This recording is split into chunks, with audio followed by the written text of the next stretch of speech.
I want to tell you why Aaron Rodgers is like Boyz II Men. Oh, hold up, bro. Hold up. Because Danny G said, hey, man, I don't tell you guys what to talk about, but no Aaron Rodgers.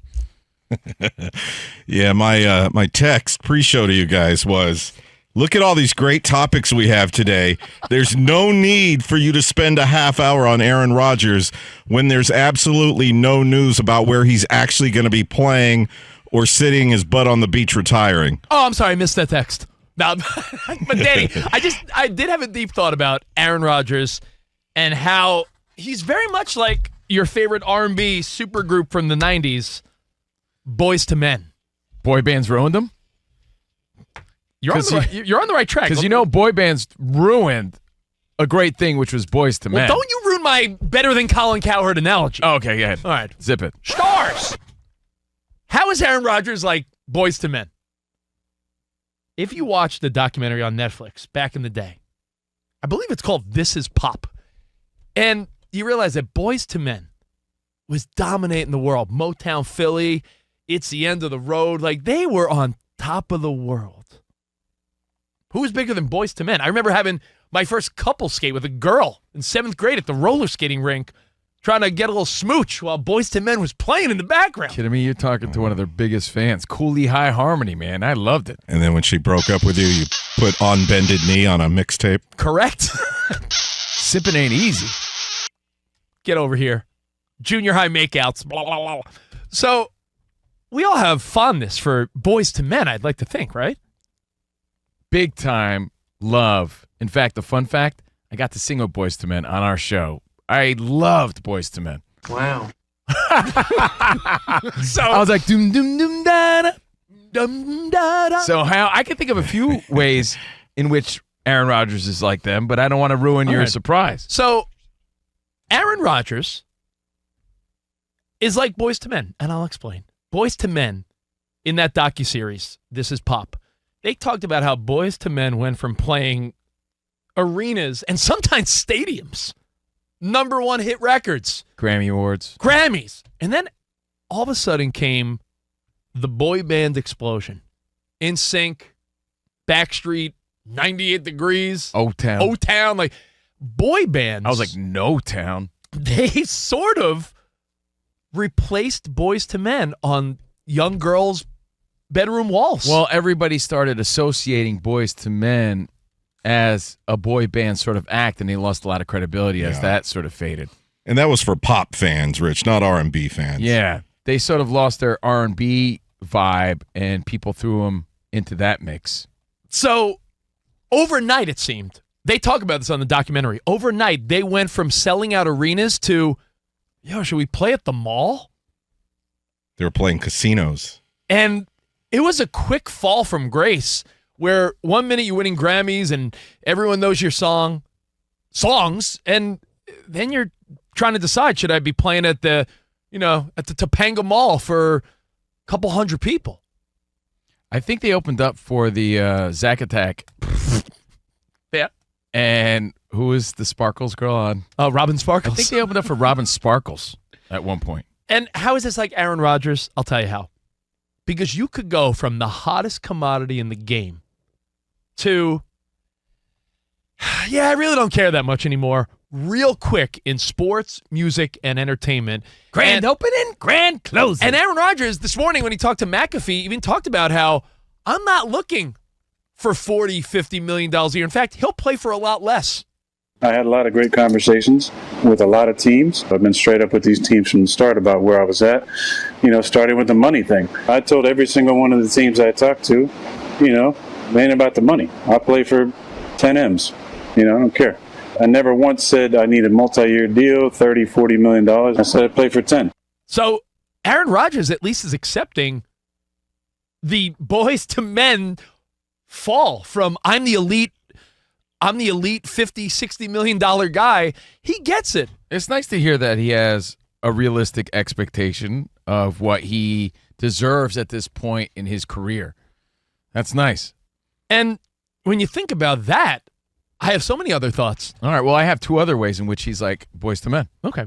But first, let me tell everyone we are doing it live from the TireRack.com studio. TireRack.com will help you get there. An unmatched selection, fast free shipping, free road hazard protection, and over 10,000 recommended installers. TireRack.com, the way tire buying should be. And calm the chaos, Rich. Come in here like you're Kramer.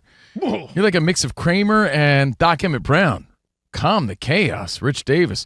With the shipping software that delivers, use code SPORTS and a free trial. You get a free trial at ShipStation.com. That's ShipStation.com, code SPORTS. And if you tune in to Draft Night Live next Thursday, 8 p.m. Eastern, throughout the first round, insiders Jay Glazer, former Jets GM Joe Douglas, our very own LeVar Arrington, and a bunch of contributors going to be going pick by pick, predictions, reactions through the first round, and it's all with our good friends at ShipStation. Yeah, Thursday at 8. ShipStation, thank you very much. All right, so tell me other ways how Aaron Rodgers is like Boyz II Men. And, of course, we want to know your thoughts, too, about Aaron Rodgers. There's a few updates on Aaron Rodgers. Big story today, 877-99 on Fox. Don't you dare extend this segment. He's come to the end of the road, Bam. Oh, okay. And it's so hard to say goodbye. I see what you did there. And I think he should. Look, I am the first guy. One of the rules here on the COVINO and Rich Show is, don't tell other people how to spend their money, and don't tell other people how to live their life and how they should live their legacy. So if Aaron Rodgers wants to play and he's willing to play for $10 million a year as a back, is he willing to play backup? I don't think he's willing to do that. Well, But, hey, I think maybe he should look into that too. but I'm saying if I'm the first guy to say it's none of our business. It's his legacy to enhance or tarnish. It's his life. I believe Bon Jovi said that too. he did. It's his life. Now or never.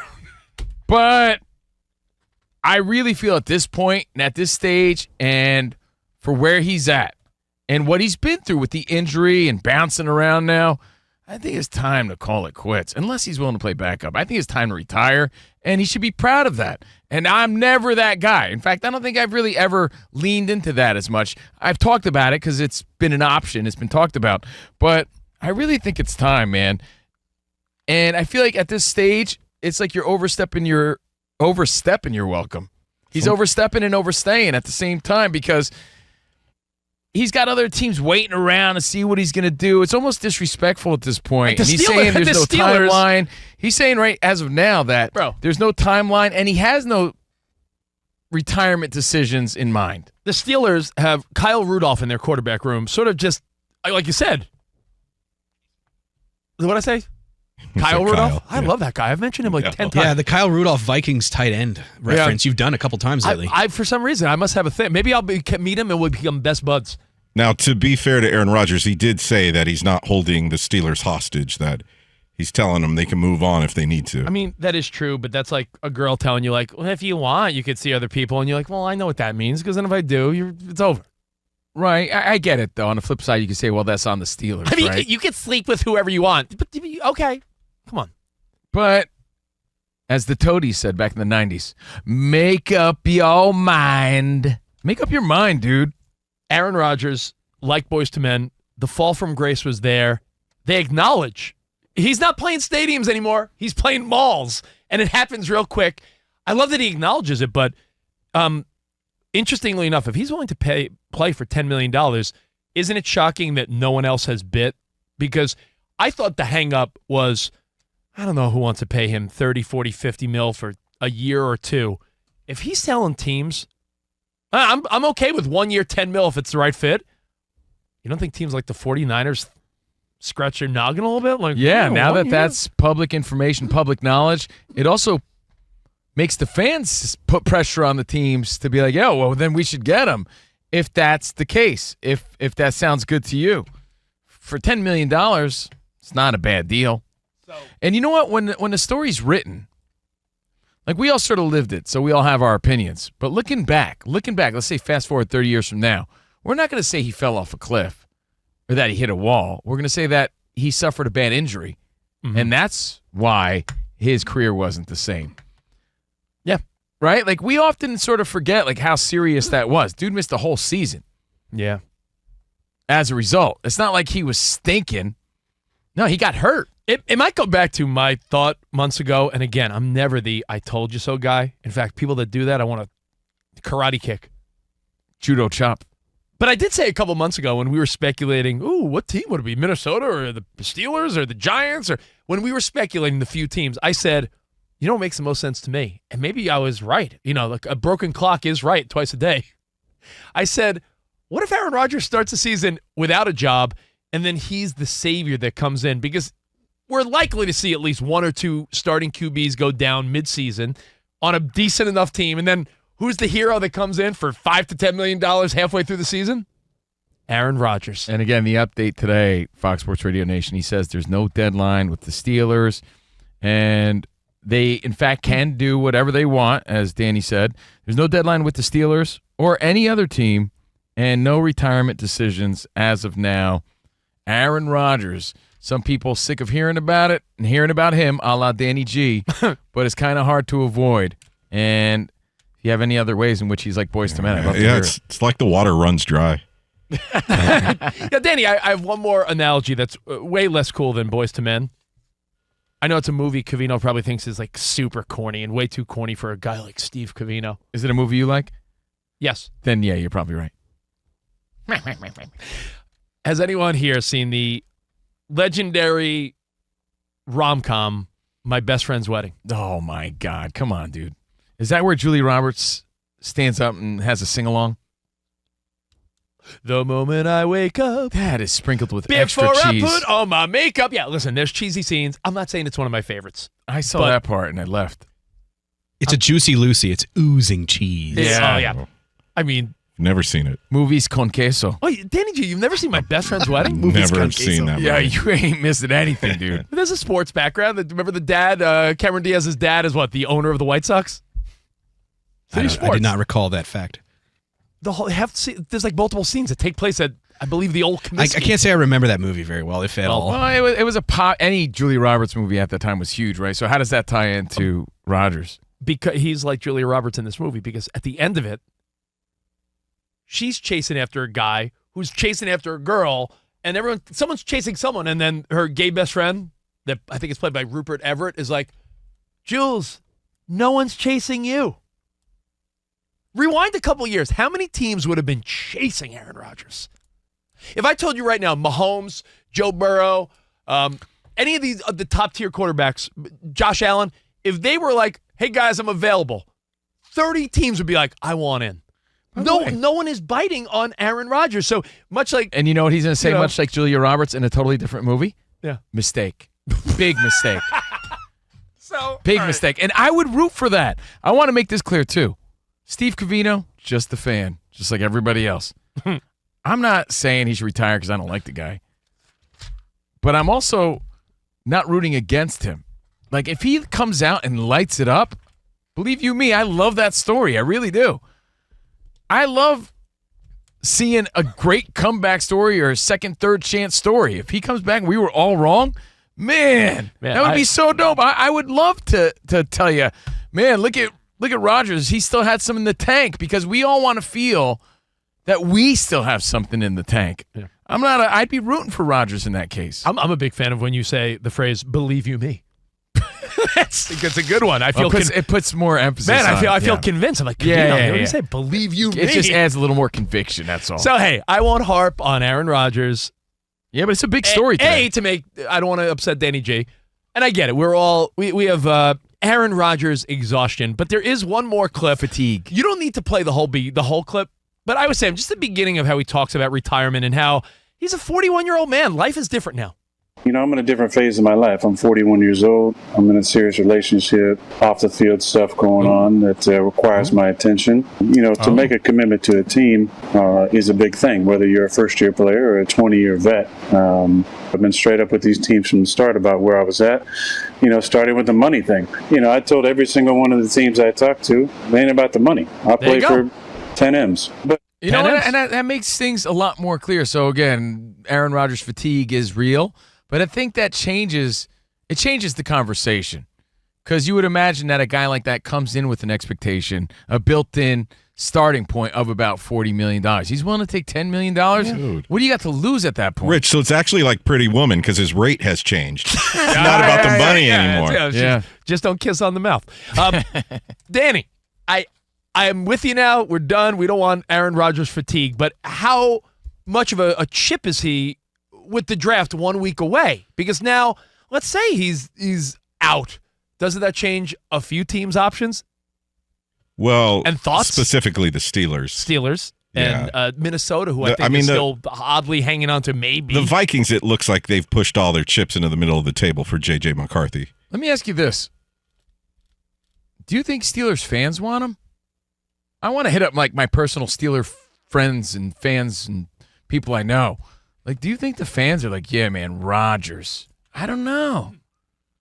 You know, like I said, when a player is acquired on your team, it goes back to my first lame Julia Roberts analogy. And by the way, good luck finding another show that somehow ties random movies and sports together. You go look, and then you'll come back and be like, Rich, you were right. Like I said, in that movie, something at My Best Friend's Wedding, when no one was chasing Julia Roberts, it's like, well, you got to remember, does anyone really want you in this scenario? When the Mets got Juan Soto, God, were we happy. When the Dodgers acquired Ohtani on that huge deal, my goodness, jerseys were selling off the shelf. When certain players are acquired or re-signed, the fan bases are crazy. Look at the Lakers and Luka, #1 selling jersey in the NBA. That's awesome. You got to remember, are the fans pumped or not? Give me a team. I think that's a part of it. Yeah, I mean, we all have team. Steelers friends, right? Seriously, just like take a little, just throw a text message out there and take your own little test. Have you had any of your Steelers friends say, man, I hope they get him? I haven't. And I'm not saying that's the be-all, end-all way to figure this out, but I haven't heard one person excited about getting him because it feels, I'm not saying it is, but it feels like you're not moving forward. It feels like you're moving backward if you make that move. During free agency, Danny G, I've seen all of us in the studio react when our player that we liked left our team or got re-signed. When your team acquires or loses a player, there's a reaction like, oh, man, or oh, yeah, heck yeah. Will Aaron Rodgers warrant that reaction from anyone? Well, if Aaron Rodgers signs a 1-year deal with the Steelers, Vikings, or some mystery team that may come out of nowhere, does the fan base explode in happiness? Well, here's the other thing, and I hate to bring it up because it's so obvious, but it is part of the conversation. And it's not just him and where is he at in his career, because he's going to offer great leadership. He's going to offer something for $10 million. It seems to be worth it. But you also get that traveling circus that comes along with him. Is that really worth it? Is that part of the reason why, it's not that great of an option? And then you got to ask yourself, while the price tag is low, if a team has a quarterback, even if they're wishy-washy on their guy, what a kick in the huevos if you're like, yeah, we're going to go with Aaron for a year, but stick around because next year we may go with you. Like, as a Niners fan, I find that to be appealing because I think the Niners have a lot of great offensive key players still in place. Aaron Rodgers is appealing if you don't want to pay Brock Purdy $50, $60 million a year. But then what? When that 1 year is done, what do? You go, hey, now you're back. Right. I don't know.